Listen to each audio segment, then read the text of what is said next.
민수기 14장 39절에서 45절입니다.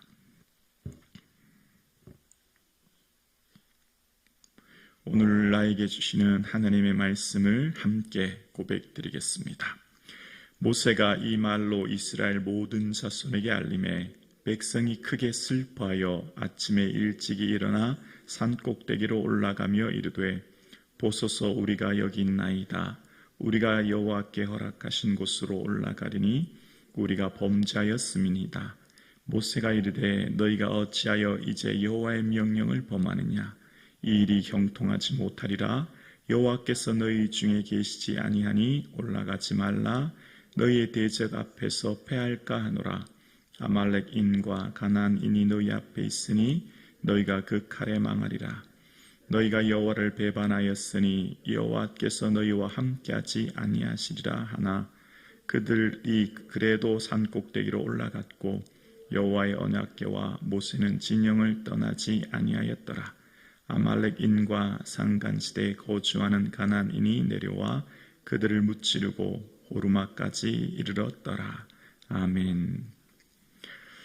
우리의 모든 삶이 주님의 기쁨 되기를 주님의 이름으로 축복합니다. 아멘. 이스라엘 백성들이 지금 있는 곳은 가데스 바네아입니다. 신명기 1장에 보면 호렙산에서 가데스 바네아까지 10하룻길이라 이야기합니다. 호렙산, 시내산에서 지금 이곳까지의 거리가 약 2주 정도라고 하는 것으로 보아서 이제 이곳에서 지금 이스라엘 백성들이 가나안 땅에 올라갔던 것으로 보아서 실제 가나안 땅 시내산에서 가나안 땅까지 거리는 약 2주면 충분히 갈 수 있는 거리였다는 것을 알 수 있죠. 그런데 그들이 40년 동안 광야에서 방황하게 된 것 바로 10명의 정탐꾼들의 악평이었다는 것을 알게 됩니다. 이제 그런 상황 가운데 모세가 하나님께서 그들을 전염병으로 다 멸하려고 할 때 모세가 하나님께 하나님 그렇게 하시면 많은 나라들이 하나님이 이스라엘 백성들을 가나안 땅으로 이끌 능력이 부족해서 그렇게 했다고 합니다. 이들의 죄를 용서해 주세요 라고 하자 하나님 그들의 죄를 용서하시고 그러나 그들이 40년 동안 광야를 방황케 한다 말씀하셨고 10명의 정탐꾼들은 그들의 악평으로 인하여서 오늘 본문 바로 앞단락을 보면 그 재앙으로 인하여 죽게 되고 오직 여호수아와 갈렙만이 생존하게 됩니다. 그런 이후에 이제 이스라엘 백성들의 반응이 나오는데요. 오늘 본문을 보면서 우리의 인생을 살다가 실수하고 실패할 때 우리가 어떻게 돌이켜야 될지를 본문은 우리에게 말씀하고 있습니다.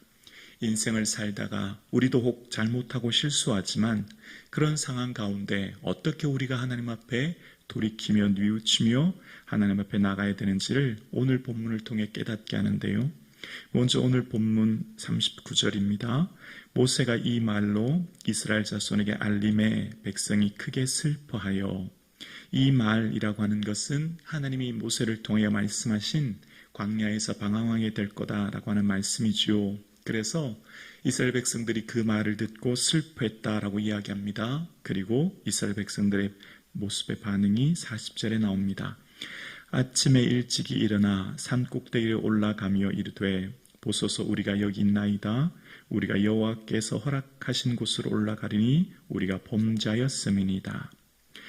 이스라엘 백성들이 슬퍼하였다고 하면서 아침에 일찍이 하나님 허락하신 곳 그러니까 가나안 땅을 향해서 다시 올라간다는 거예요. 그러면서 우리가 범죄했습니다 이렇게 얘기합니다. 그러니까 지금 뭔가 이 말에 어폐가 있는 거죠. 모순이 있는 거죠.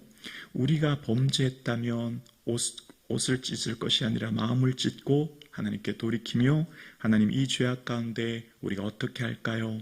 이런 죄악 가운데 있던 우리를 긍휼히 여기소서라고 하면서 하나님의 은혜를 구해야 될 텐데 오히려 가나안 땅을 향해 올라가겠다라고 하는 모습이 나와요. 오늘 본문을 그러니까 지금 오늘 본문 39절에서 45절을 모세는 이후에 40년 뒤에 다시 한번 회상하면서 신명기 1장 이후에 41절 이후에 자세하게 다시 기록하거든요. 그러니까 이 본문이 모세에게는 굉장히 좀 중요한 의미를 가졌던 것 같아요. 우리는 흔히 12명의 정탐꾼 보고에 초점을 두고 그곳을 굉장히 중요하게 여기지 않습니까? 그런데 모세는 오히려 그 보고보다 이 뒤에 있는 이 내용을 조금 더 자세하게 장황하게 오늘 본문보다 더 자세히 기록하고요. 모세가 이 본문에 대해서 40년 뒤에도 기억하고 있었다가 이때 당시의 상황을 기록하는 모습이 나오는데, 그때 모세가 뭐라고 하냐면 너희가 듣지 아니하고 여호와의 명령을 거역하고 꺼리낌 없이 산지로 올라갔다, 이런 표현이 나옵니다. 그러면서 45절에 보면 이런 내용이 나와요. 너희가 돌아와 여호와 앞에 통곡하나 여호와께서 너희 소리를 듣지 아니하시니 너희에게 귀를 기울이지 아니하였으므로. 그러니까 오늘 본문은 호르마까지 이르렀다라고 하고 끝이 나잖아요. 오늘 본문은 45절 이하의 패배해서 가나안 땅 올라가는 것이 패배해서 호르마까지 이르렀다라고 끝이 나지만, 모세는 그 뒤에 추가 주석을 다는데 뭐라고 했냐면 하나님이 너희 소리를 듣지 아니하시고 너희의 말에 귀를 기울이지 아니하셨다, 이제 그 얘기를 덧붙이는 겁니다. 그 원인이 뭘까요? 분명히 우리가 슬퍼하고 잘못했다고 범죄했다고 했는데 그게 회개지 않습니까? 그러면 범죄했다고 얘기하고 슬퍼했는데 가나안 땅 올라가는 것도 패배하게 하시고 그들의 기도를 듣지 않으셨대요. 그 원인이 뭘까요? 그 내용이 오늘 본문 이제 이 앞단락에 이 내용이 나와 있습니다. 모세가 지금 41절과 43절에 뭐라고 하는지 볼게요. 41절에 모세가 이르되 너희가 어찌하여 이제 여호와의 명령을 범하느냐? 이 일이 형통하지 못하리라. 여호와께서 너희 중에 계시지 아니하니 올라가지 말라. 너희의 대적 앞에서 패할까 하노라. 아말렉인과 가나안인이 너희 앞에 있으니 너희가 그 칼에 망하리라. 너희가 여호와를 배반하였으니 여호와께서 너희와 함께하지 아니하시리라 하나. 그러니까 모세가 지금 뭐라고 얘기하죠? 하나님이 너희와 함께하지 않으시니까 지금 가나안 땅으로 올라가지 마라. 올라가면 그 칼에 망하게 될 거야. 왜냐하면 하나님이 너희와 함께하지 않기 때문이야 라고 얘기합니다. 모세의 말을 잘 주목해 들으셔야 합니다. 모세가 지금 말을 하는데 핵심 단어가 있습니다. 하나님께서 너희와 함께 하느냐 함께 하시지 않느냐, 이게 전쟁에서 승리하느냐 패배하느냐를 결정한다는 겁니다. 굉장히 중요한 핵심 단어가 하나님이 동행하시냐, 그것이 전쟁의 승패를 가른다라는 거죠. 근데 지금은 하나님이 함께하지 않으시니까 올라가면 안 돼. 그러면 그 칼에 망할 거야 라고 얘기했습니다. 그럼 어떻게 될까요? 회개했다면, 하나님 우리가 이런 일로 인해 슬퍼하며 회개합니다 라고 하면 모세의 그 겉면을 듣고 잠시 멈추고 그 말을 따르고 자신들을 돌이켜보고 성찰해야 되지 않겠습니까? 그러니까 회개라고 하는 것은 이 방향을 180도 돌리는 거지 않습니까? 그런데 지금 이스라엘 백성들은 모세의 그 말을 들었는데 그 반응이 44절에 나와요. 44절에 볼까요? 그들이 그래도, 보이세요? 그래도 산꼭대기로 올라갔고 여호와의 언약궤와 모세는 진영을 떠나지 아니하였더라. 그래도 올라갔다라고 얘기해요. 모세가 지금 권면했음에도 불구하고 올라갔다고 얘기하죠. 그래서 모세는 40년 뒤에 뭐라고 하냐면 너희가 여호와의 명령을 거역하여 꺼리낌 없이 산지로 올라갔다라고 이야기합니다. 명령을 거역했다는 겁니다.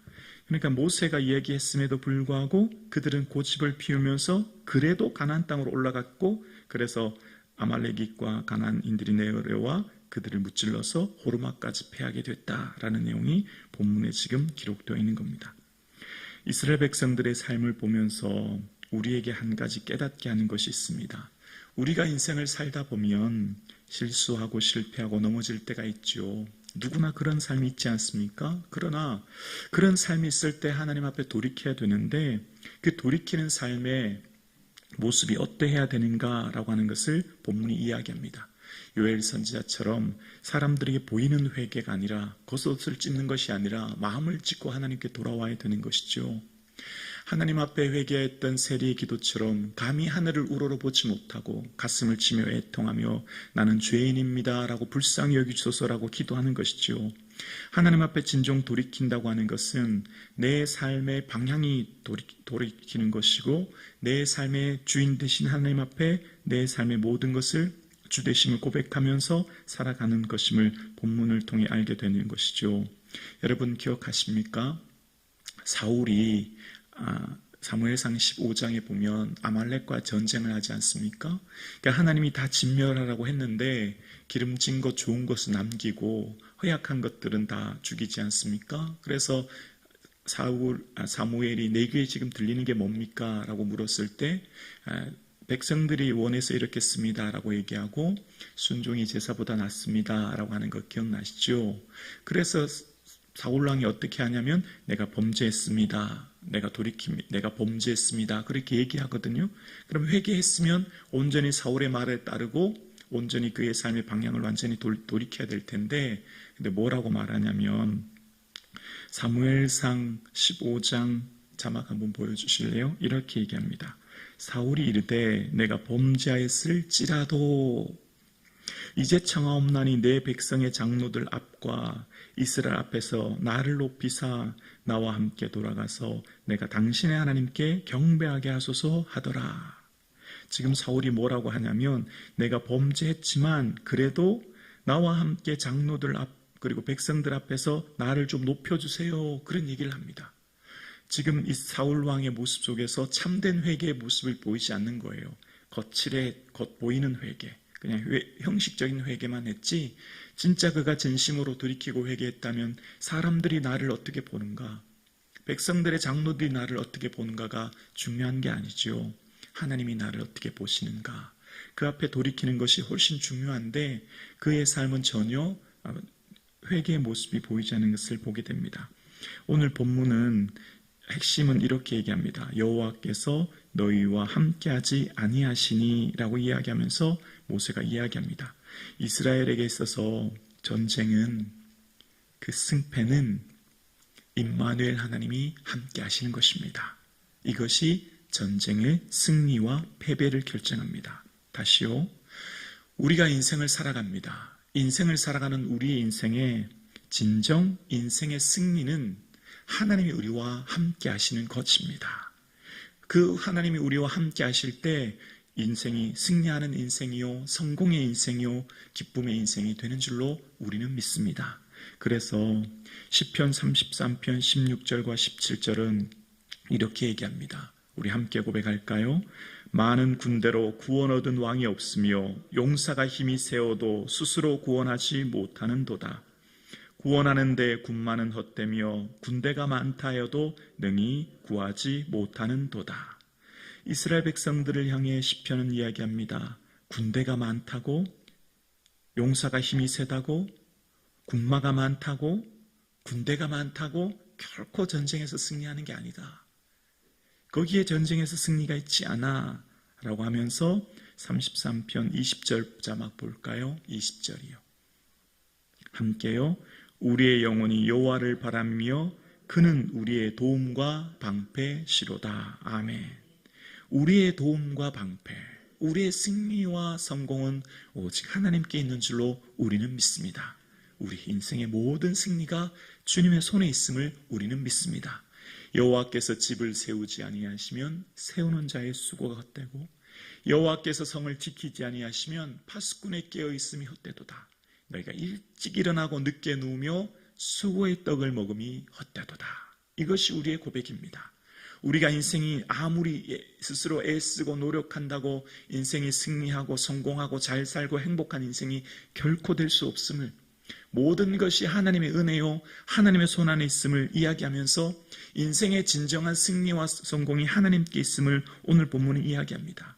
얘들아, 너희가 인생의 때로 실수하고 실패하고 넘어질 수 있지, 인생은 넘어지고 실패할 수 있단다. 그러나 그때 온전히 돌이키고 나를 바라보고 나만 의지하고 나만 바라봐야 해 라고 오늘 본문은 우리에게 얘기합니다. 그런데 이스라엘 백성들은 우리가 범죄했다고 하면서도 모세의 권면을 듣지 않고 그래도 산꼭대기로 올라가고 그래도 자신의 고집과 자신들의 생각대로 행했던 이스라엘 백성들의 모습을 오늘 기록합니다. 예수 믿는다는 것, 내 인생에 예수 그리스도가 주인이십니다. 고백하며 내 인생의 예수 그리스도의 주되심을 고백하며 살아가는 모든 삶이 예수 믿는 자의 삶의 모습이지요. 그래서 우리의 모든 모습 속에서 내 인생의 모든 삶은 주 되신 예수 그리스도께 있음을 고백하며 우리의 모든 삶의 매 순간 주여 말씀하여 주옵소서, 주의 종이 듣겠나이다 라고 고백하며 항상 주의 음성에 귀를 기울일 수 있는 저와 여러분 되실 수 있기를 주님의 이름으로 축원합니다.